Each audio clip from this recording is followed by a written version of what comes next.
Hello food lovers, welcome to our channel. నేను మీ రాణి Erramsetti. Friends, ఈరోజు sweet రెసిపీతో మీ ముందుకు వచ్చానండి. Snacks recipe.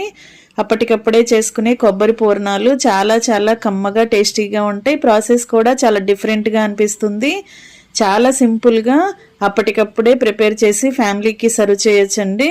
పూర్ణాలు చేసుకోవాలి అని అనుకున్నప్పుడు పప్పు నానపెట్టుకుని, బియ్యం నానపెట్టుకుని, కడగటం, రుబ్బటం అదంతా కూడా ఎక్కువ శ్రమ అనిపిస్తుంది కదా. అలా కాకుండా అప్పటికప్పుడే ఇన్స్టెంట్గా ఈ బూరెలు అనేవి చేసుకోవచ్చండి. ఆ ప్రాసెస్ అంతా చూడాలి అంటే ఛానల్ని ఓపెన్ చేసి వీడియోని చూడండి. అలాగే రిలేటెడ్ వీడియోలో కూడా వీడియో పోస్ట్ చేస్తాను, అది కూడా చూడండి. అలాగే ఫస్ట్ టైం ఛానల్ని చూస్తున్న వారైతే రన్ అవుతున్న వీడియో కింద రెడ్ కలర్ ఆప్షన్ టచ్ చేసి ఏఎల్ఎల్ ఆల్ అని బెల్ ఐకాన్ని కూడా యాక్టివేట్ చేయండి. నేను పెట్టబోయే రెసిపీస్ అన్ని చూడండి. మరొక రెసిపీతో మళ్ళీ కలుద్దాం. Thanks for watching. నేను మీ రాణి ఎర్రంశెట్టి.